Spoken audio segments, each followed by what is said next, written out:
तीन बहुओं ने खोला मॉडल बहू के कमरे में छुपा खुफिया राज। आंगन में रंग बिरंगे खिलौने बिखरे पड़े होते हैं। नेहा और शिल्पा अपनी अपनी गोद में बच्चों को लेकर बैठी होती है। बच्चे कभी ताली बजाते, कभी गेंद उछालते, कभी दादाजी की मूंछ पकड़ लेते। दिव्या पास ही बैठी बच्चों को गाना सुना रही होती है।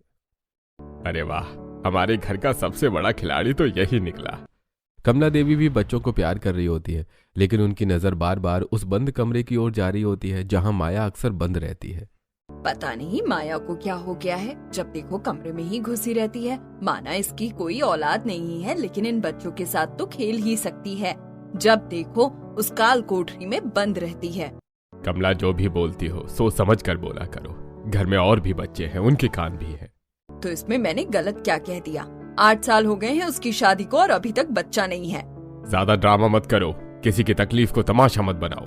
मम्मी, दीदी का मन नहीं लगता हमारे साथ। हम बहुत कोशिश करते हैं कि वो हमारे पास बैठे बच्चों के साथ खेलें, लेकिन वो बात ही नहीं करती। हाँ मम्मी, हम बुलाते हैं पर वो बस मुस्कुरा देती है और चली जाती है। मन लगेगा कैसे? जब कोई मन लगाएगा ही नहीं तो मन भी नहीं लगेगा। मम्मी, कभी कभी चुप्पी भी बहुत कुछ कह जाती है। दीवार घड़ी ने टिक टिक करते हुए रात के 3 बज रहे होते हैं। अचानक नेहा की नींद खुल जाती है। उसका गला सूख रहा होता है। वो चुपचाप उठती है और रसोई में जाती है। तभी उसकी नजर माया जी के कमरे पर जाती है।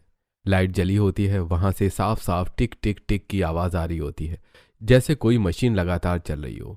इतनी रात हो गई है, दीदी के कमरे की लाइट अभी तक क्यों जली हुई है? 3 बज रहे हैं, वो अभी तक सोई नहीं। वो धीरे धीरे आगे बढ़ती है। सीढ़ियों के पास नजर पड़ी तो उसका दिल तेज धड़क रहा होगा। महेंद्र नीचे ड्राइंग रूम के सोफे पर सो रहे होते हैं। कंबल आधा गिरा होता है। दीदी कमरे में है और भैया नीचे सो रहे हैं, ऐसा क्यों? वो कुछ कहने की हिम्मत नहीं करती, बस पानी का गिलास लेकर चुपचाप अपने कमरे की ओर लौट गई। सुबह सुबह महेंद्र ऑफिस जाने के लिए तैयार खड़ा होता है। टाई ठीक करते हुए अचानक कहता है, मम्मी, गैस रूम है ना, उसे आज साफ कर देना। अब मैं वहीं रहूंगा। क्यों बेटा, क्या बात हो गई तुम दोनों के बीच? कमरा तो एक ही है। नहीं मम्मी, रात में मेरा काम बहुत बढ़ गया है। देर तक जागना पड़ता है और फिर वो भी मेरे चक्कर में उठी रहती है।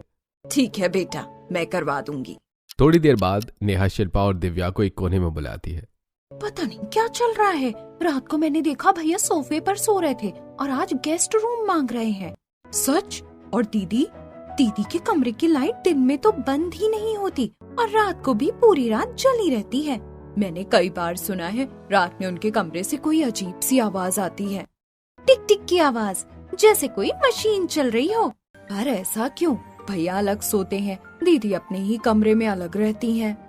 कुछ तो माजरा है और वो माजरा ठीक नहीं लग रहा। तीनों देवरानियां एक दूसरे का चेहरा देखने लगते हैं। अगली रात इस बार शिल्पा की नींद खुलती है। वो दबे पांव रसोई की ओर चली जाती है। जैसे ही उसने किचन की लाइट जलाती है, उसकी नजर सीढ़ियों की तरफ जाती है। माया के कमरे की लाइट जली होती है और टिक टिक की आवाज भी आती है। शिल्पा के रोंगटे खड़े हो जाते हैं। नेहा सही कह रही है, इतनी रात हो गई फिर भी दीदी जाग रही हैं। वो थोड़ा आगे बढ़ी, कान लगाकर सुनने की कोशिश करती है। आवाज लगातार आ रही होती है। शिल्पा ने जल्दी से पानी भरा और बिना पीछे देखे अपने कमरे में लौट जाती है। अब शक पूरी तरह पक्का हो जाता है। अगली सुबह आंगन में तीनों देवरानियां धीरे धीरे बातें कर रही होती हैं।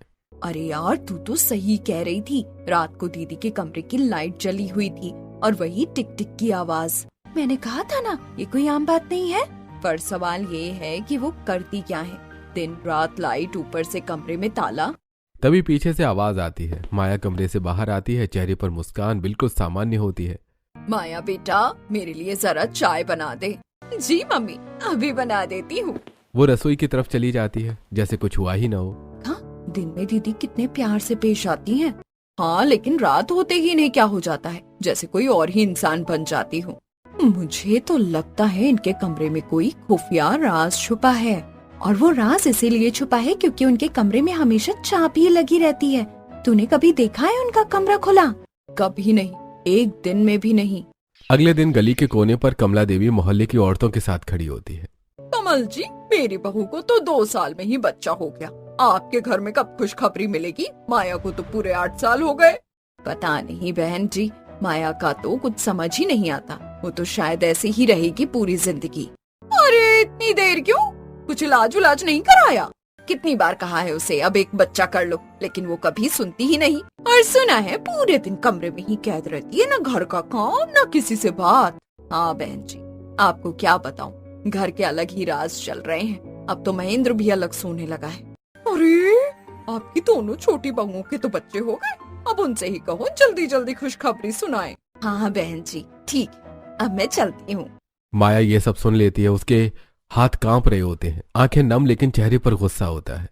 ये समाज ऐसा ही सबको परेशान कर देता है।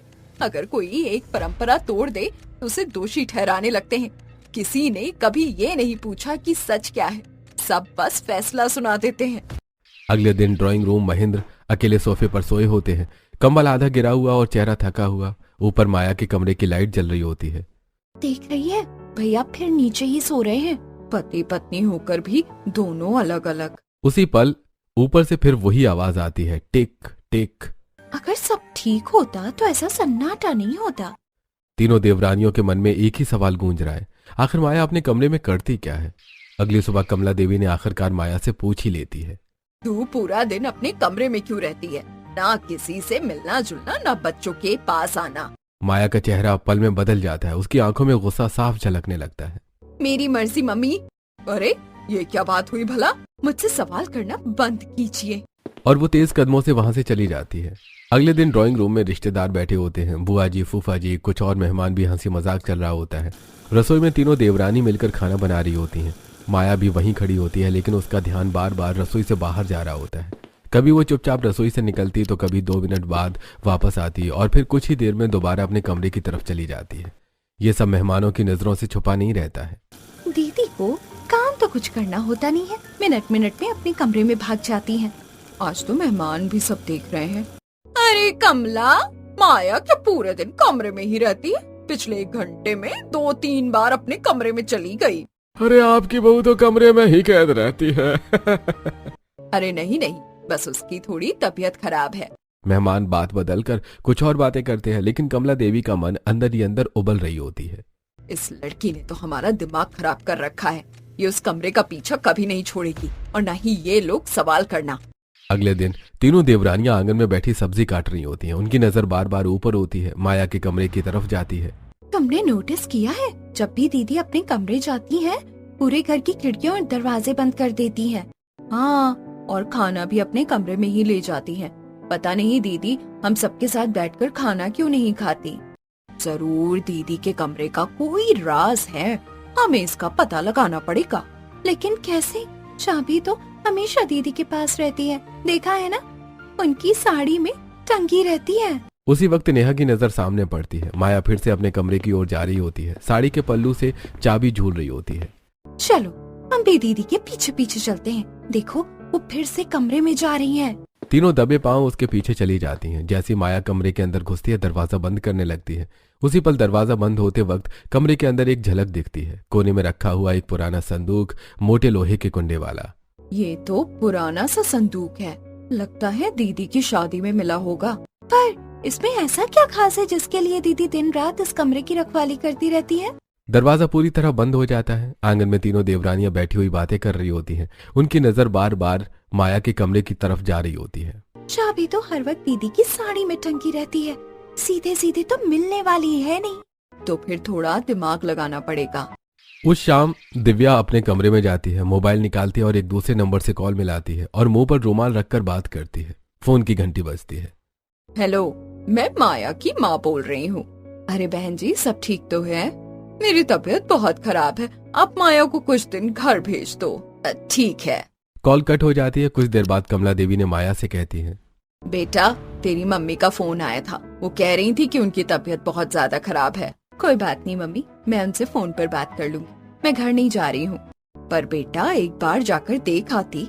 माया ने कुछ नहीं कहती है, बस चुपचाप उठती है और अपने कमरे में चली जाती है। फेल हो गए। अगले दिन शिल्पा ने नई चाल चलती है। चलो आज हम सब शॉपिंग पर चलते हैं। वैसे भी राठौर अंकल के यहाँ शादी है, वहाँ के लिए कपड़े भी लेने हैं। हाँ बेटा तुम सही कह रही हो, आज संडे है, सबकी छुट्टी है। चलो सब चलते हैं। सबकी नजर माया पर होती है। नहीं मैं नहीं जा रही। पर बेटा तुझे भी तो कपड़े चाहिए होंगे। नहीं मम्मी, मैं पुराने कपड़ों में ही अपना काम चला लूंगी, आप लोग जाओ। अरे इसकी चाल फिर खराब हो गई, ये तो ऐसे नहीं हिलने वाली इस घर से, अब क्या किया जाए? अगले दिन के अलग अलग समय में तीनों देवरानियां कई बार माया के कमरे के पास से गुजरती हैं, कभी दबे पांव, कभी बहाने से, लेकिन हर बार नतीजा एक ही होता है, कमरा लॉक। ये दरवाजा ऐसे नहीं खुलने वाला, हमने हर तरीका ट्राई कर लिया है। दीदी 1 मिनट के लिए भी बाहर आती हैं तो कमरा बंद करके आती हैं। चाबी तो जैसे उनकी जान हो। शाम को तीनों गार्डन में बैठी होती हैं। अब हमारे पास एक ही रास्ता बचा है। क्या? ऐसा मौका बनाना जिससे दीदी खुद कमरे से बाहर निकले और बिना शक किए। पर कैसे? उसी समय तीनों रसोई में खाना बनाने जाती हैं। भगवान जी, हमें माफ कर देना, लेकिन हम ये सब अपने घर वालों के लिए ही कर रहे हैं। हमें वो राज जानना है जो दीदी ने कमरे में छुपाया हुआ है।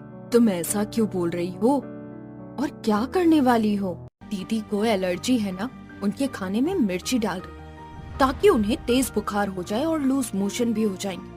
शायद उनकी तबीयत खराब में हमें थोड़ा टाइम मिल जाए वो चाबी निकालने का। पर ये तो गलत बात है, किसी को नुकसान पहुंचाकर अपना काम निकालना। पर ये सब हम अपने परिवार को प्रोटेक्ट करने के लिए कर रहे हैं। हमें भी तो नहीं पता कि दीदी कमरे में अकेले क्या करती रहती हैं, और ऐसी कौन सी बात है जो उन्होंने हम सब से छुपा रखी है।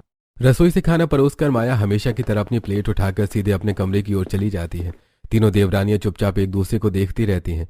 कमरे का दरवाजा बंद होता है। कुछ ही मिनट बीते होंगे कि ऊपर से अचानक उल्टी की आवाज आती है, फिर तेज खांसी की। माया ने खाना मुश्किल से 1-2 टुकड़े ही खाया था। उसका चेहरा पीला पड़ जाता है, उसका शरीर कांपने लगता है, माथे पर पसीना आ जाता है। मिर्ची से एलर्जी होने के कारण उसका शरीर तुरंत रिएक्ट कर देता है। माया लड़खड़ाती हुई दरवाजा खोलकर बाहर निकलती है, सीढ़ियों के सहारे पकड़कर नीचे उतरने लगती है। उसी वक्त नीचे बैठे कमला देवी और मोहन जी की नजर उस पर पड़ती है। हे भगवान माया, ये क्या हालत बना ली है। अरे आयुष, मयंक, जल्दी आओ। अरे देखो तुम्हारी भाभी की कितनी तबीयत खराब हो गई है। दोनों देवर भागते हुए आते हैं। माया का सिर झुक जाता है, आंखें बंद होने लगती हैं। बेटा, देखने से क्या होगा, जल्दी अस्पताल लेकर चलो। आयुष और मयंक ने माया को संभाल लेते हैं। जैसे ही वो उसे पकड़कर बाहर की ओर ले जाने लगे, कुछ जमीन पर गिर जाता है। एक छोटी सी चाबी जो माया की साड़ी में टंगी होती है।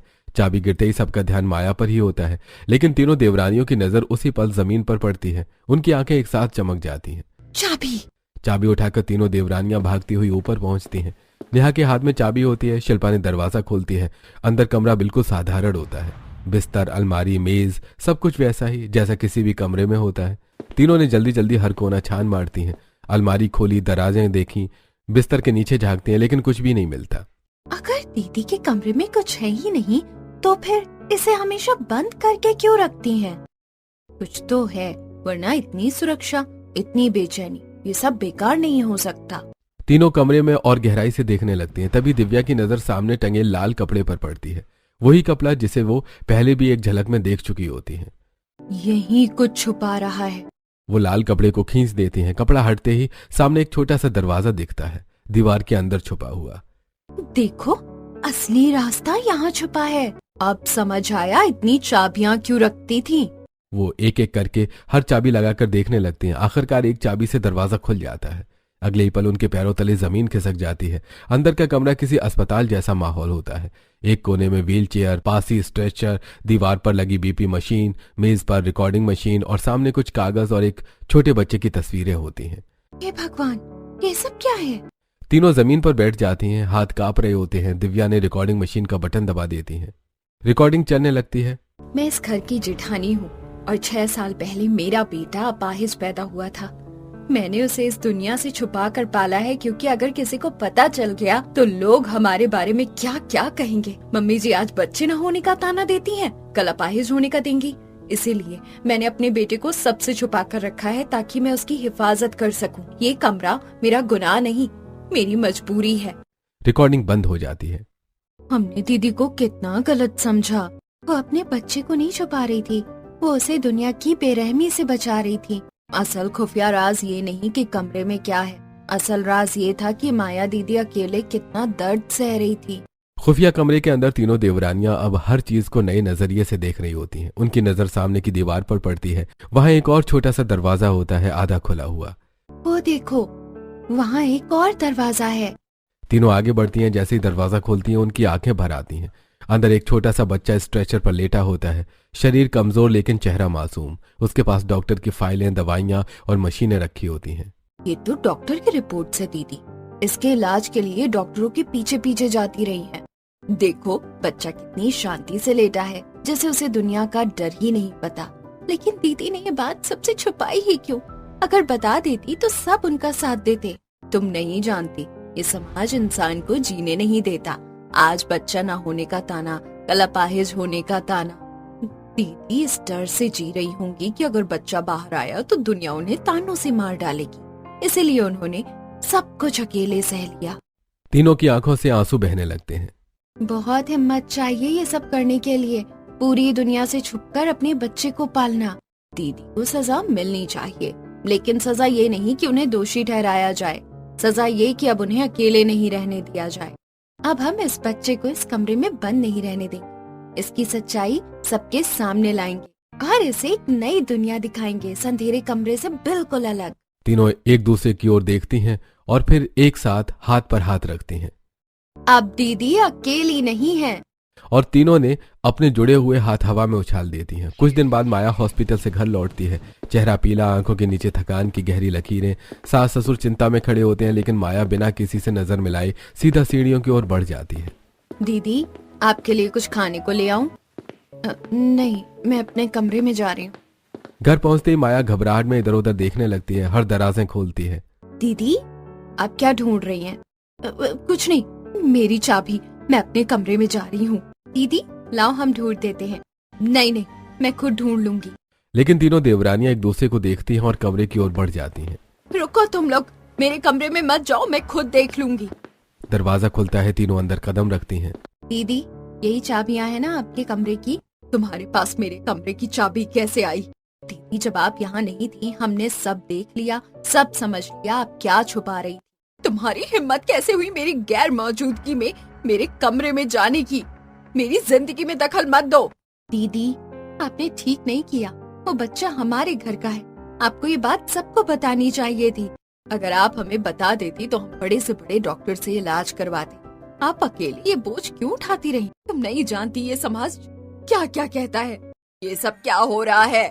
सास ससुर दोनों, देवर और बाकी घरवाले कमरे में आ जाते हैं। इतना चिल्लाना क्यों? कौन सी बात छुपाई जा रही है? प्लीज किसी को कुछ मत बताना, मैं तुम्हारे आगे हाथ जोड़ती हूँ। नहीं दीदी अब नहीं, अब इस बच्चे की सच्चाई सामने आएगी और इस बार आप अकेली नहीं होंगी, हम सब आपके साथ हैं। पूरा परिवार एक एक करके उस कमरे में आकर खड़ा हो जाता है। माहौल में अजीब सी खामोशी है। माया बार बार सिर हिलाते हुए हाथ जोड़ती रहती है। नहीं प्लीज किसी को कुछ मत बताना, मैं सब संभाल लूंगी। लेकिन देवरानी आगे बढ़ती है और सारी सच्चाई बता देती है। मम्मी जी, दीदी का एक बच्चा है। ये शब्द सुनते ही पूरा घर जैसे सन्न रह जाता है। सबकी नजरें एक साथ माया पर टिक जाती हैं। किसी को समझ ही नहीं आता कि क्या बोलें। हाँ मम्मी जी, ये बात हमसे भी छुपाई गई। दीदी ने किसी को कुछ नहीं बताया। क्या? तभी नेहा पीछे जाती है और खुफिया कमरे का दरवाजा खोलकर धीरे धीरे बच्चे को व्हील चेयर पर बिठाकर बाहर ले जाती है। बच्चा चुपचाप मासूम आंखों से सबको देख रहा होता है। कमरे में सन्नाटा छा जाता है। माया, ये सब क्या है? ये बच्चा और ये जो कह रही है, क्या ये तेरा बच्चा है? हमें आज तक कुछ क्यों नहीं पता था? माया की हिम्मत टूट जाती है। वो फर्श पर बैठ जाती है, आंखों से आंसू बहने लगते हैं। हाँ मम्मी जी, ये मेरा ही बच्चा है। कमला का दिल जोर से धड़क उठता है। ये तो 5वां महीना है, मेरा बच्चा कैसा है? माया जी, सुनकर दुख होगा, आपका बच्चा शायद चल नहीं पाएगा। पैरों में कोई गंभीर समस्या है, ये बचपन में भी सुधारना मुश्किल होगा। माया को बड़ा झटका लगता है। उसके हाथ लड़खड़ाते हैं, आंखों में आंसू भर आते हैं। नहीं, ऐसा कैसे हो सकता है? माया ससुराल लौटती है, पर वो किसी को भी सच नहीं बताती। सास ससुर से झूठ बोलती है। मम्मी की तबीयत अभी बहुत खराब है, 4-5 महीने बाद ही घर आ पाऊंगी। सास ससुर भी कुछ नहीं पूछते। माया वो अपने मायके आती है। मायके में माया अपने बच्चे को जन्म देती है। छोटा, मासूम, लेकिन शरीर से कमजोर बच्चा। तुम मेरी जिम्मेदारी हो, कोई नहीं जान पाएगा कि तुम्हें ये बीमारी है। फिर वो अपने ससुराल लौटती है। ससुराल में वो बच्चे को अपने साथ छुपा कर ले आती है। पूरा परिवार एक साथ आगे बढ़ता है। सास ससुर सबसे पहले बच्चे के पास जाते हैं। माया बच्चे को व्हील चेयर पर बिठाई खड़ी होती है। उसके हाथ पांव कांप रहे होते हैं। कमला बच्चे के पास झुककर धीरे धीरे उसे अपनी बाहों में ले लेती है। बच्चा करीब 5 साल का होता है। इतने लोगों को देखकर थोड़ा घबरा जाता है। उसकी आंखें भर आती हैं और वो रोने लगता है। डरो मत बेटा, मैं तुम्हारी दादी हूँ, तुम्हें कुछ नहीं होने दूंगी, कभी नहीं। मोहन जी भी पास आते हैं। बच्चे का हाथ अपने हाथ में लेते हैं। वो जेब से चॉकलेट निकालकर उसके हाथ में थमा देते हैं। और मैं तुम्हारा दादा हूँ बेटा। देखो दादा चॉकलेट लाए हैं। बच्चा चॉकलेट देखकर थोड़ा शांत होता है, सिसकियां कम हो जाती हैं। मम्मी जी, यही हमारे घर का पहला चिराग है और यही इस घर का असली वारिस भी है। तभी महेंद्र आगे आता है, उसकी आंखें लाल हैं, आवाज कांप रही होती है। माया, मेरे अपने बच्चे को तुमने इतने सालों तक क्यों छुपा कर रखा? ये बात तुमने मुझसे भी नहीं कही। मुझे माफ कर दो, मैं जानती हूँ तुम इसके पिता हो, लेकिन मुझे डर था, मुझे लगा तुम इसे अपनाओगे नहीं। तुमने ऐसा सोचा भी कैसे माया? मैं अपनी ही औलाद को नहीं अपनाऊंगा। ये मेरा बच्चा है, मेरी जान है। आप सब लोग मुझे माफ कर दीजिए, मैंने बहुत बड़ी गलती। मुझे लगा मेरा कोई साथ नहीं देगा, समाज इसे तानों से तोड़ देगा। कमला आगे बढ़ती है, वो हल्का सा थप्पड़ मारती है और उसी पल माया को जोर से गले से लगा लेती है। तेरी हिम्मत कैसे हुई ऐसा सोचने की? ये हमारा बच्चा है, हम इसे अलग कैसे समझ सकते हैं? जितना प्यार माँ बाप अपने बच्चों से करते हैं उतना ही इससे करेंगे। मम्मी जी, मुझे माफ कर दीजिए, मैं आपसे भी डरती थी। नहीं बहू, गलती मेरी भी है, मैंने तुझ पर बहुत दबाव डाला। आज समझ में आया कि तू अंदर ही अंदर कितना टूट रही थी। मोहन बच्चे को अपनी गोद में लेते हैं, पूरे कमरे में एक अजीब सा सुकून फैल जाता है। अरे अब ये सब छोड़ो, अब हमें अपने बच्चों पर ध्यान देना है। मैं अपने पोते के नाम पर एक शेल्टर खुलवाऊंगा अपाहिज बच्चों के लिए, जहां हर बच्चा सम्मान से प्यार से रह सके, और वो शेल्टर इसी के नाम पर होगा। पूरा परिवार भावुक हो जाता है। बच्चा पहली बार हल्की सी मुस्कान देता है। कुछ दिनों बाद पूरा परिवार उस नए सेंटर के उद्घाटन के लिए पहुंचता है। सेंटर के बाहर रंग बिरंगे गुब्बारे, फूलों की सजावट और अपना घर गोलू सेंटर लिखा बोर्ड लगा होता है। मोहन गोलू को व्हील चेयर से उतारकर आगे लाते हैं, रिबन उसके हाथ से कटवाते हैं। आज इस सेंटर का उद्घाटन हमारा पोता करेगा। सबकी निगाहें गोलू पर टिक जाती हैं। गोलू मासूम सी मुस्कान के साथ रिबन काट देता है। तालियों की गूंज पूरे माहौल में फैल जाती है। गोलू जोर जोर से हंसने लगता है, पहली बार इतना खुश होता है। माया ये सब देखकर इमोशनल हो जाती है। वो झुककर अपने बेटे को गले लगा लेती है। बेटा, मुझसे बहुत बड़ी गलती हो गई, मैंने तुझे तेरे परिवार से छुपा लिया, लेकिन आज देख, यही तेरा असली परिवार है जो तेरे लिए कुछ भी करने को तैयार है। अगले दिन माया गोलू को लेकर ड्राइंग रूम में आती है। मम्मी जी, 1 हफ्ते बाद गोलू का बर्थडे है। अरे, मेरे पोते का पहला बर्थडे? मैं तो बहुत बड़ी दावत रखूंगी। कल से ही तैयारी शुरू करवा दो। घर ऐसा सजा होना चाहिए जैसे शादी हो। तीनों चाचू गोलू को कंधे पर बिठा लेते हैं। अरे गोलू का बर्थडे, इस बार तो धमाल पार्टी होगी। बर्थडे के दिन पूरा घर रोशनी, फूलों और गुब्बारों से सजा होता है। मेहमान, रिश्तेदार और कई बच्चे पार्टी में आए होते हैं। गोलू बच्चों को देखकर बहुत खुश होता है। वो हाथ हिलाकर उन्हें अपने पास बुलाने लगता है। हाँ बेटा, ये सब तुम्हारे दोस्त हैं। आज मेरी बहू ने मेरी सोच से पर्दा हटा दिया। मैं दिन रात माया को ताने देती रही और उन्हीं तानों की वजह से उसने इतनी बड़ी बात छुपाई। पुरानी बातों को भूलकर नई शुरुआत करो। वो कमला के कंधे पर हाथ रख देते हैं। तभी महेंद्र आवाज लगाता है, मम्मी पापा आओ ना, केक काटते हैं।